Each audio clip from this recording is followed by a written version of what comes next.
300, that slides. I haven't updated it. That should be 383,000 now. Goes up every quarter. This is an interesting little thing. It goes up every quarter. Why is it going up? We're not having that many TBIs coming from Afghanistan and Iraq. It's going up because of all the TBIs that occur in Garrison and all the people just now reporting. That's Alter. So those numbers come out of Alter, and it's Army, Navy, and Air Force and Marines since 2000. But there's a trick thing here. What's wrong with that number? Not you, sir. Who can tell me what's wrong with that number? What do you think, HM2?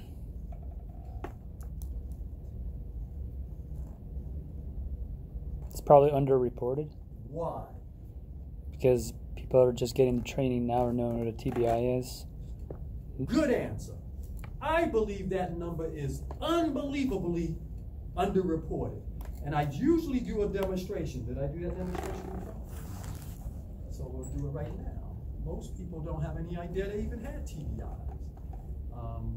I just did the sick call screeners for MLG. Had about 60 people in that class. Well, let's just do you like that. So, let's see. Who in here has ever had a TBI? Who's ever had a TBI in here? Raise your hand. Who's ever had a TBI? Okay, so I only got 2 of y'all that raise your hand. Help me, please. Stand up. Stand up if you had a TBI. So this is the 2 people that know they had a TBI. Now let's figure out whether the rest of y'all even know what a TBI is, because you probably don't. Out of y'all still sitting down, you probably have. Well, how long you been in? Yeah, you have. I'm going to show you right now. So, for y'all that are sitting down, I am about to describe the 3 things you have to master to assess a TBI, and you guys, you have to master to diagnose. These are 3 things. This is how you diagnose a TBI. First, this isn't part of it. Well, yeah, okay. First, there has to be an event. Was there a blow or jolt to the person's head or the body? Now, just because there's a blow or jolt to the head or the body doesn't mean you have a TBI. But there's got to be some kind of event. You just can't wake up, HM3, and have a headache and complain of a TBI. If you got it, say, I got it. Yes. So we have an event, whatever it is. Now, from the rest of y'all that are still sitting, have you ever hit your head? Not yet, sit down, because we haven't even got there yet. We know you had events, but we haven't got there yet. Now, how many of you that are sitting have ever hit your head or your body, and as a result of hitting your head or your body, you got knocked out? In other words, you lost consciousness. That's the first thing you have to look for. Anybody? Has any one of y'all sitting down ever hit your head or your body and lost consciousness? Okay, nobody shows up for that one. Now let's go to the second thing. Now let me make sure we get this though. That's the first thing you look for. You roll up on the scene, HM3, and you're trying to figure out what happened. If you learn the person fell off the ladder while hit his head and got knocked out, what do you have? Say TBI. Right, we don't know what level are you. Say it loud. TBI. Say it with authority. TBI. Say you got a TBI. There you go. So we got that. Now we're going to learn more in a moment though. So that's the first thing. Did they lose consciousness? Now you got to get this, Doc. Dr. Stussy taught me this. You can lose consciousness with your eyes open. You know what I mean, sir? Okay, right. Because he would show these videos. Somehow he had all these combat videos where service members were actually videoing right at the time the IED went off. And he has this one awesome one where the A gunner is videoing the driver right when the IED goes off. Boom! And the A gunner is cool. He maintains his bearing. He doesn't even put the camera down. He goes, damn, we just hit another IED. But the driver is like this for like 60, 65, 70 seconds. He's not moving. And Stussy then talks about in that show, yeah, you can suffer a blow or jolt and have and lose consciousness with your eyes open. In other words, your eyes open, but you're not there. So just keep that in mind. Now let's do the other 2 things. How many of you that are still sitting have ever hit your head or your body, and as a result, you were just a little dazed, a little confused, you may have saw stars, may have had ringing in the ears? Any of that happened to anybody sitting? You can stand up. Stand up, sir, help me. Are you getting ready to stand? Mm-hmm. I know. Now you 2 lieutenants here, didn't you all play football in college or high school? Well, which one? Oh, college, yeah. What position? Offensive line. Offensive line? How big are you? Well, I used to be, yeah, you used to be big. Yeah. So back during those football days, sir, did you start first? You got to clarify. So when you do, you got to clarify that. Did you high school first. Did you start in high school? Yes. Because if you got the color, we know you started in high school. I'm sure you had to have had some pretty, wait a minute. Did you play in a 4A school or a 1A school? Bigger school, 4A. Bigger school. So you had to have some pretty big running backs that came through the line. Yeah. That there was no time you ever hit somebody or got hit and was a little dazed for a moment. Oh, okay, so you get out of that. What about you, sir? Never. Never. So we got so that's the second thing you look for is did you experience a blow or jolt to the head of the body, and was the person dazed, confused, disoriented? Did they see stars?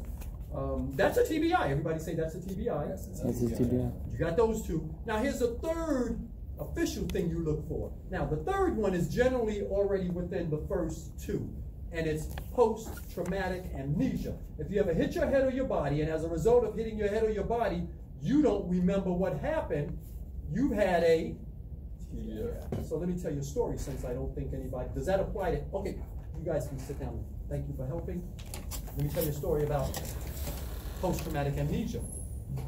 So the soccer player, where the player got hit in the head and he's holding his head yelling, "What happened?" Sounds like amnesia to me. Does that sound like amnesia to you? Well, I got to hear you a better story. Sergeant is in the clinic now. The sergeant tells me the story. Yeah, he was walking up to he tells me this is what they said. Oh, got to tell you two more stories. He's walking up to the back of the vehicle and he trips right at the back of a 7-ton vehicle, hits his face on the back, knocks his teeth out. He knocks his teeth out, and when he gets up, the other Marines come over to him and they're saying, "Hey, are you all right?" He goes, "What happened?" What do we have? Right. So what did the Marines do? They called the corpsman, just what they were supposed to do. Corpsman did whatever he was supposed to do. Because the guy tells me, yeah, they fixed my teeth. I said, so what happened then? I was on some medication from the dentist and stuff. So I'm looking to hear, what was the TBI connection? Did anybody say anything? No. So how did you wind up in the clinic? 3 months later, he's still complaining of headaches. Still complaining of headaches. He's complaining of a bunch of symptoms. Headaches, he can't focus, he can't concentrate, he has anxiety now. Those are TBI symptoms. And I said, well, did you go to medical? He said, yeah. What did they do? They told me I should be okay. No.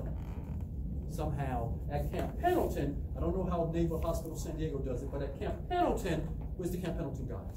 So at Camp Pendleton, the model we use, we tell you to treat that person for 30 days before referring them to us.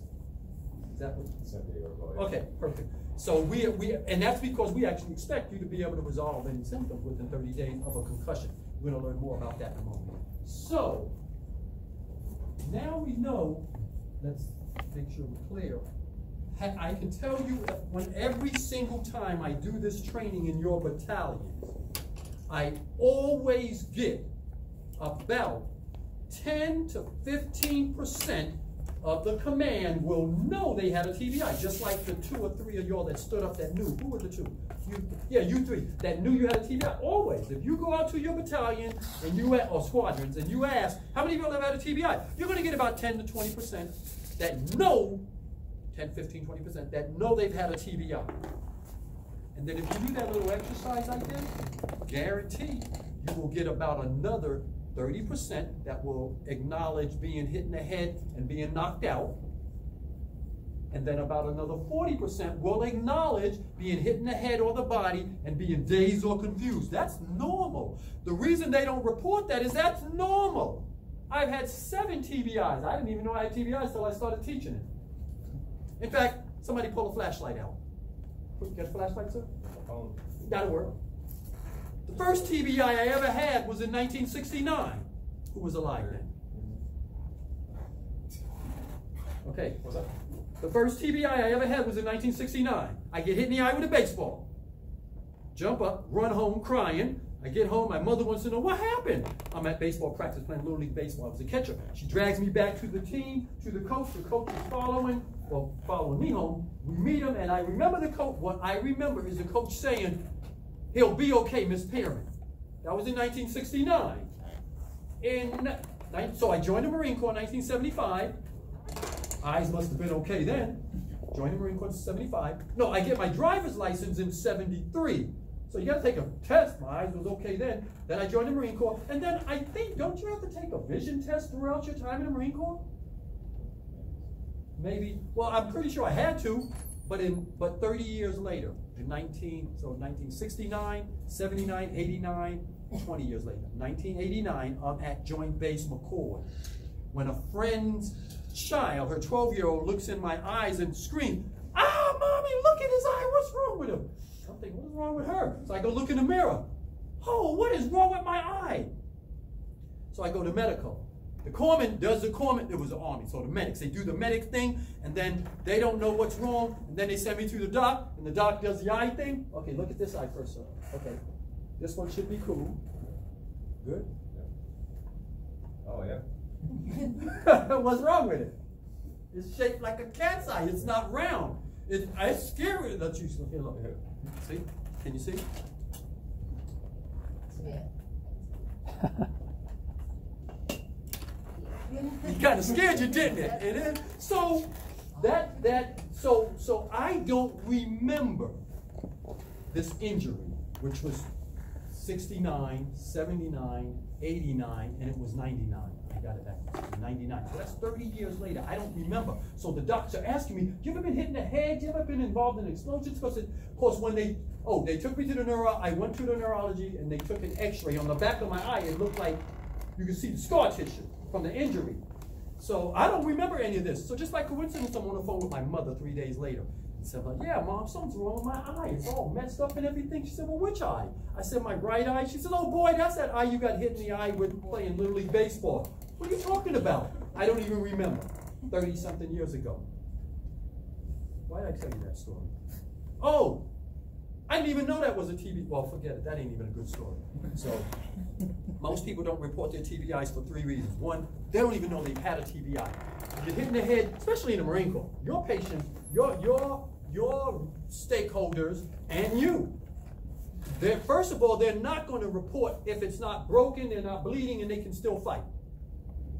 However, here's the crazy part. Most of your command are operating impaired. So this is the new way I tell the story. You wouldn't want one of your foremen to come to work and you knew they were working impaired cognitively, would you? No. Well, what about you, HMA3? Would you be cool if one of your other corpsmen came to work and they were operating impaired? No. Well, so 10%, 10 to 20% will know they had a TBI, 30% will stand up from being knocked out, 40% will stand up from being dazed, confused, or disoriented. Now, rarely do I get someone else that can't remember because they're usually part of those first two. Except, I tell you the story about the Marine that hit his face on the back of the 7-ton, because that's one of the rare cases. So that's almost 70 to 80% of your command. They've had TBIs. Now, okay, that's not a big deal, because if it's mild, we should be okay. The big deal is this. We know 20%, here's a figure you want to remember, 20% of everyone that has had TBIs will experience post-concussive symptoms. What's that mean? Those are those people, and they're usually your E6s and above, that are walking around the command, they have headaches, or they're showing up to you getting, here's a good one, they're showing up to you getting aspirin. How many times have you asked, hey, did you try to assess to see if they may have had a TBI? Or they're complaining about anxiety issues, or focus issues, or concentration, or here's the best one, they're not sleeping. Those are TBI symptoms. Now here's what's happening. We're getting tons of people coming to the clinic because someone else referred them there. Oh, here's the best example. Sergeant Major's in the clinic. I have a Sergeant Major. Well, we get tons of them. But this Sergeant Major, when I asked him, what happened, what referred you? He said, my master guns told me I need to come. In other words, his other peers knew he wasn't focusing right, he wasn't concentrating, or he was just in those conversations. Those are the people you talk with. You talk to the other master guns and Sergeant Major about what's going on. And his master guns told him, yeah, you need to go get help. And then this is, I love what he told me. This is the first time I'm telling this, because this was just, today is Thursday, this was Monday. I love what he said next. He said, I didn't want to come. I didn't want to have to mess with this because I was doing okay. I mean, then he told me, yeah, I had these focus issues, concentration, but I didn't want to come.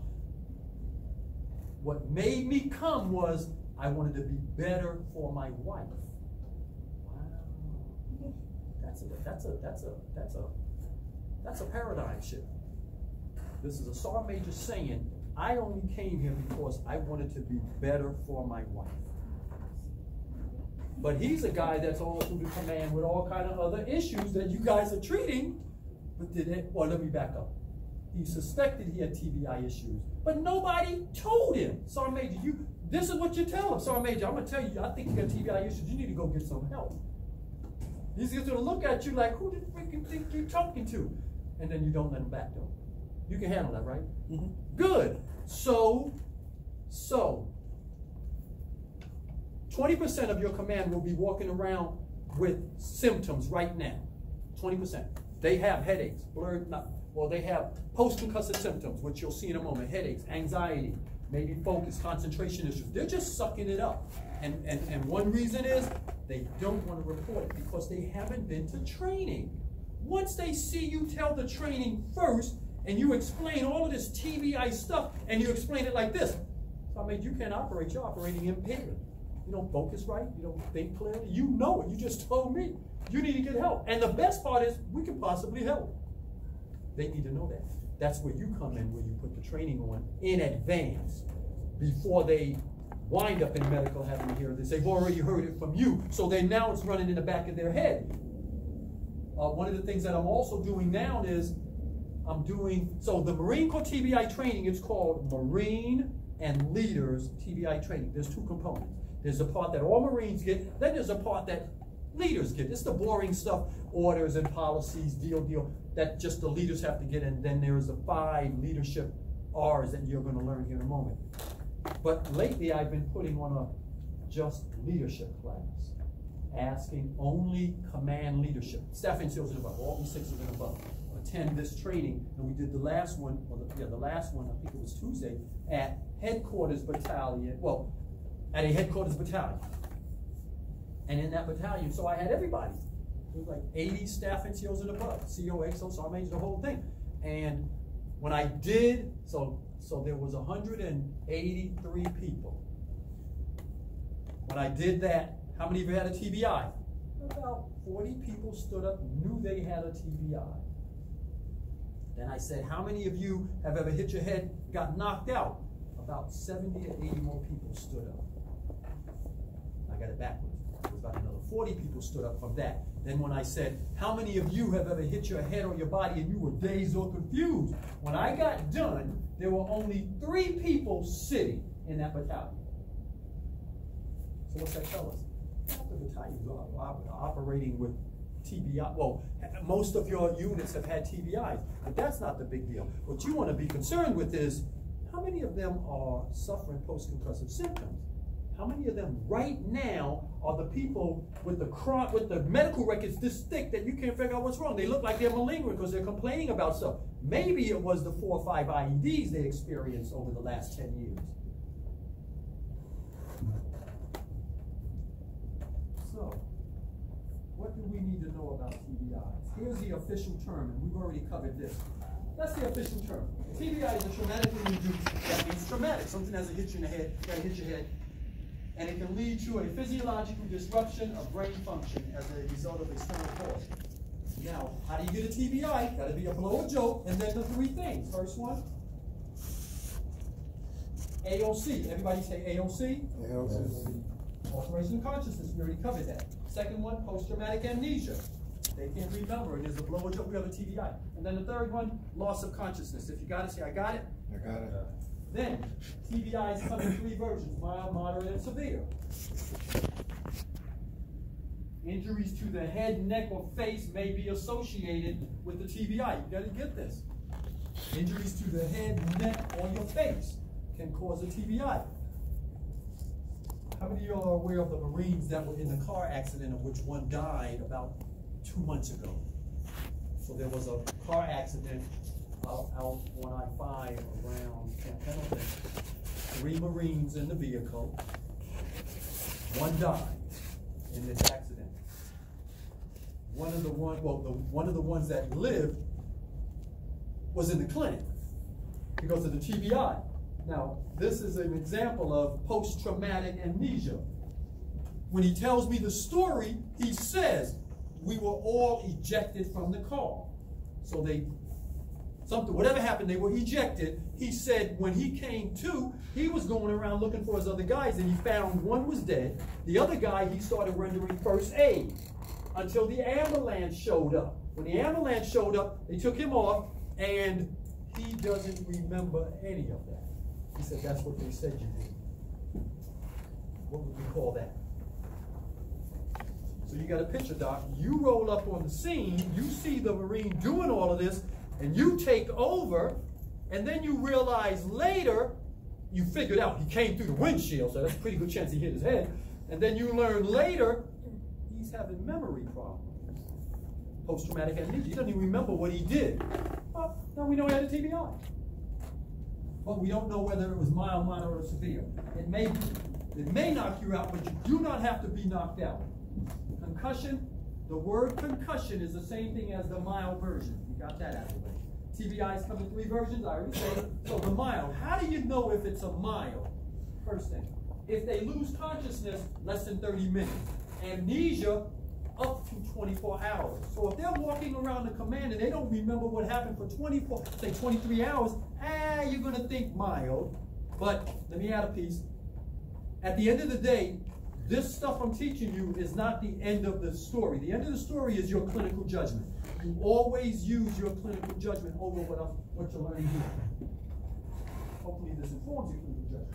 Okay, amnesia up to 24 hours, or their alteration of consciousness for less than 24 hours. What's that mean? Lance Corporal got slammed on a McMahon's training at 7 in the morning, and now they're standing in front of you, 1500. And he's still a little confused about what went on.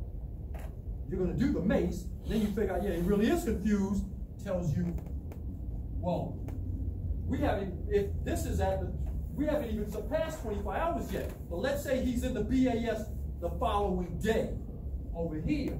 So if you lose consciousness for more than 30 minutes, you're going to start thinking moderate, but less than 24 hours. If there's amnesia lasts up to 24 hours to 7 days, we're going to think moderate. Or alteration of consciousness more than 24 hours, moderate. That might be a case of moderate. That person is now in the BAS and it's been 24 hours and they still seem confused. Or even better than that, the Marine that hit his face on the back of the 7-ton, it was already 3 weeks before he's in the clinic. Oh, let me add a piece. I did say Camp Pendleton recommends that the providers treat that person for 30 days. That's not a hard rule. Any provider can refer the person immediately or at any point, and what will happen is the director will look at it and determine whether we'll accept them in to see if we can help them or tell you to keep them for longer. But in the case of that sergeant that hit his face, it was 7 days. I mean, it was 23 days before, and he still did not remember. But you gotta get this. He still did not remember what happened, smashed his face in the back of the 7-ton, knocked his teeth out. Now he got new teeth. He don't even remember that. It's been 7 days. He's walking around in command. You gotta get this. This is a guy that may have a moderate TBI. He's walking around in command.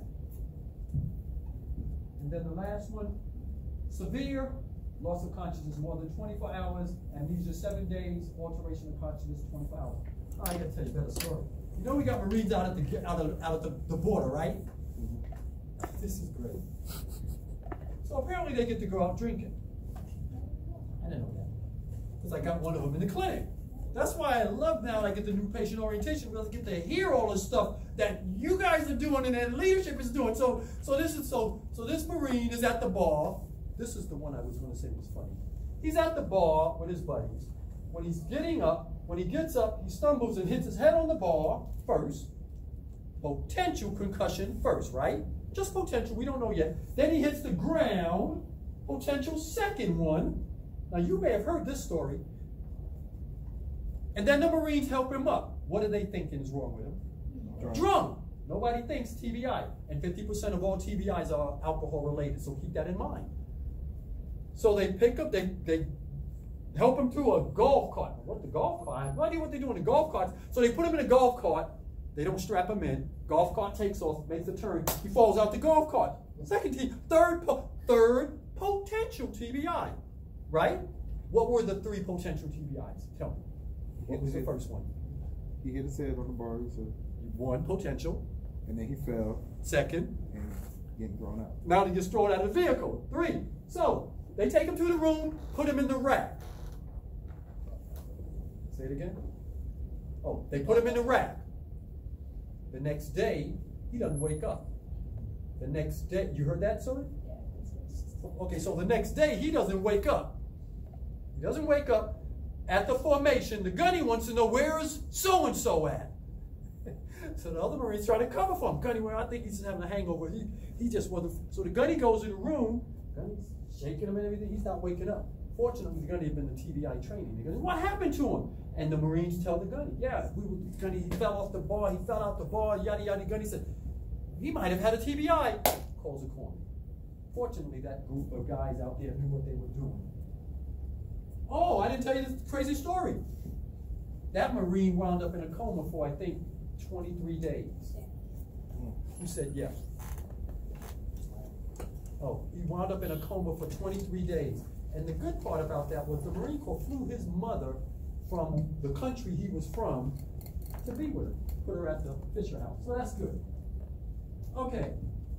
Everybody got this TBI stuff out of the way? We're pretty good. We understand why it's important and how you got to look for all these little things that you may not have thought of before. You got to say, I got it. Say it for everybody. I got it. Say it loud. We got it. Good. Actually, I meant you. You got it? Okay. So, TBIs are classified at the time of the injury. You got to get this part. They're not classified later. You determine what level of TBI or what level of TBI they've had by learning what happened at the time of the injury, right? Because you need to know, was he unconscious? Did he have amnesia or loss of consciousness, or LOC, AOC, or PTA? Mild symptoms are known as concussion. 80% of all brain injuries are the mild, 83% are the mild level. So the rest of what we're going to talk about is mostly mild. I don't do this with your Marines. They don't need this. I just put this in for you. So if anyone's familiar with the Glasgow-Coma scale, those are the scale readings for the Glasgow-Coma scale for mild, moderate, and severe. This gives you a simple view of the matrix of the different things you need to be aware of.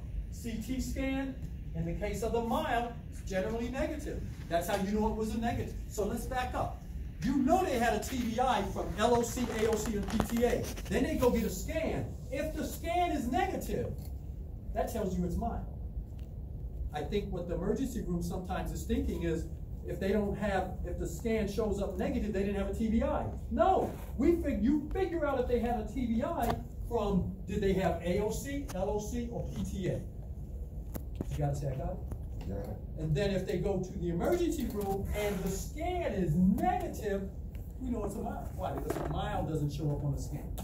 If something shows up, now you have potential moderate or severe. TBI is still the leading signature injury coming out of combat. 1 + 1 = 10. What this is all about here, this is what you train your Marines on. 1 + 1 = 10 means this. If you have the first TBI, and then you have a second one before the first one heals, the second one can be 10 times worse. You gotta say check. Yeah. Okay. You need to take a break? Who wants to take a break? Keep going for the next 5 minutes. 1 + 1 = 10. There are leadership and medical roles. We're going to cover that. Leadership and medical responsibilities. We're going to cover that. By this point, everybody should understand that TBIs can lead to bad outcomes if you don't understand all of it. Agri's going to cover that. We're going to cover that. So concussions occur without being knocked out from blows to the head, vehicle crashes, being near a blast, and falls. Early detection and appropriate treatment is important. Heads cards, everybody should have one of those. If everybody has one, pull it out, please. So this is what you give to your Marines. Did you get one? Oh, perfect. So your Marines get this. I like to say this is your get out of jail card. It's pretty simple. The way, did you get one, Doc? No, that was my. There you go. Oh, you need one too?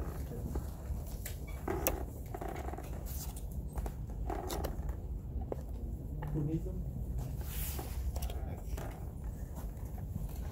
So it's simple the way this works. You roll up on this, well, this is for the Marines. If the Marine rolls up on the scene and something went on, any of these, automatic potential concussive event. And if that occurs, they flip it over and look at this. If any of these occur, we have a potential TBI. Most likely you have a TBI. What that means is they got to call a doctor. That's the official requirement. Pretty simple. Let me even make sure you're clear on this. If any of these show up, that's an automatic, you have to call medical. Or the way it's worded, you have to get a medical evaluation. And to the Marines, all that means is you got to call a corpsman. That's it. Any of these show up. Now, if they're in a situation where there is no corpsman, and they want to know more about what might have happened, then they can turn to this side, and if any of these occur, that's what you're going to do. You're looking for LOC, you're looking for the AOC and PTA. It's not up there, but you know that's what you're looking for. Okay, here's where, when I get to this, this is where I get other people realizing they've had TBI. These are all the these are the post-concussive symptoms. These are the things that show up after you had your TBI, weeks, months, years later. These are the things they may be in the clinic complaining about that you may have never thought could be TBI related. And the first one is the wildest one. Sleep disturbances. That's crazy, because they all have sleep disturbances. Nobody's sleeping, but how many times have you thought maybe this person's, or did you try to assess if this person's sleep disturbances began after the vehicle accident they were in this weekend, or began after the McMax training head injury they had, or began after the fight they were in at the bar, or the time they fell off, the belay man didn't pull the belay thing at rappelling, and he hit the rappelling ground, and now he wasn't sleeping. So sleep disturbances. That's normal for most Marines, but we never even consider maybe my sleep issues are because of, who knows what the, so guess, what do you think is the record for the most TBIs documented for Marines on Camp Pendleton? Most blast-related TBIs, just TBIs related. This is, so we're talking about, there's a Marine with in his medical record, he has a record for the most documented TBIs. How many of you think that would be, man? 8. Way more than that. Is this like an E9? What's his rank? That's a good question. He was a first sergeant. So that tells you a couple of things. He got the first sergeant with a bunch of TBI. First, let me tell you how I learned this. Well, let somebody pick another number. The lieutenant, how many did you say? He had 17 TBIs documented. I don't even know how he was still in the Marine Corps. But that ain't even the crazy part. This is how I learned about him. I'm going to his command to do TBI training. I walk in, he's got a service dog. Can you have a service dog on active duty? He did. Maybe not. Did you say not anymore? Oh, it's not the Navy or the Marine Corps. Yes, he had a service dog. Yeah, in the Army and the Air Force. Okay, so I walk into his office, and there's this big, whoa, and he's got the service dog jacket and stuff. Is that your dog? He said, yeah. Are you active duty? He said, yeah. You're an active duty first sergeant with a service, and the dog is just looking at me. With a service dog. He said, yeah. Wow. And then he tells me his story. Yeah, I've had like 17 TBIs. I'm not believing that story. And then later he showed me, because we were going to invite him to speak at that seminar you were at. We were going to invite him to come speak at that seminar to talk about you can survive with TBIs. Well, there's a service dog. I don't know if you call that survive. Okay, sleep disturbance. Oh, and he told me his biggest issue was sleeping. He doesn't sleep.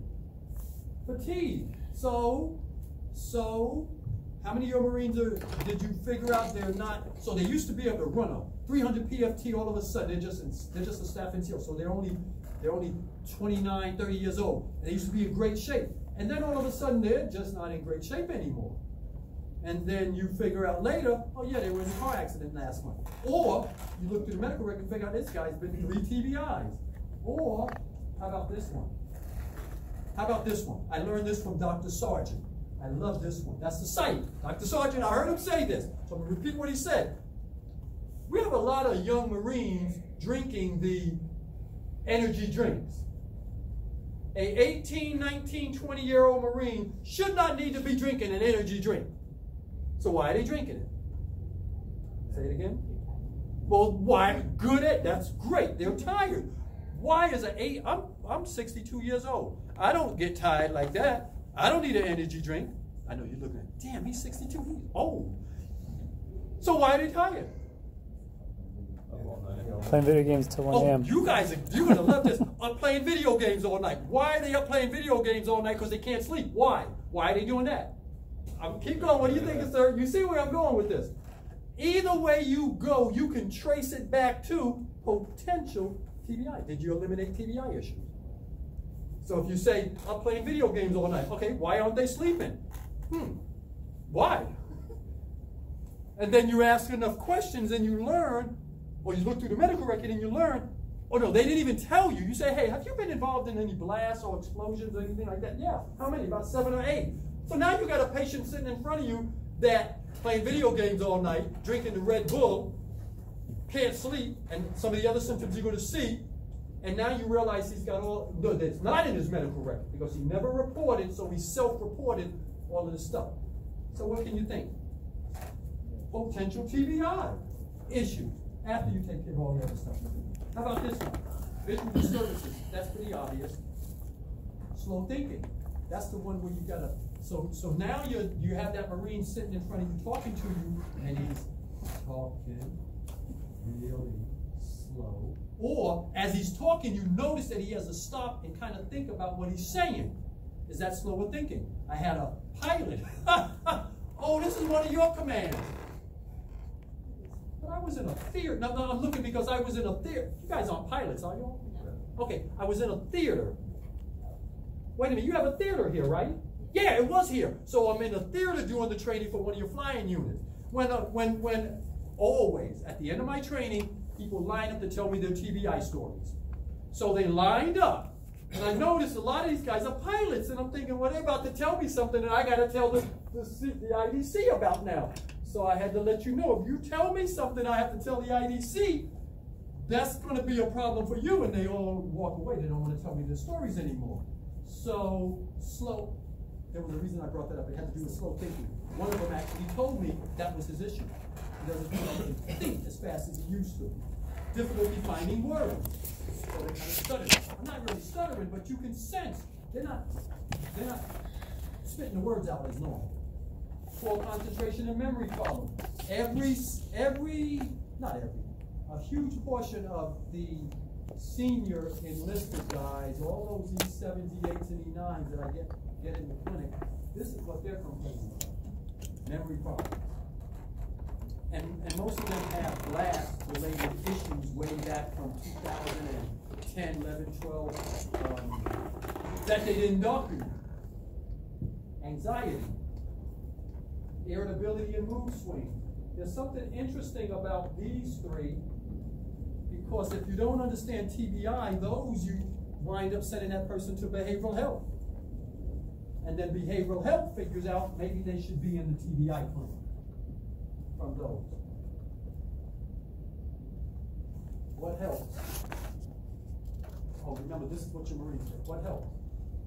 So, these are the symptoms. Failure to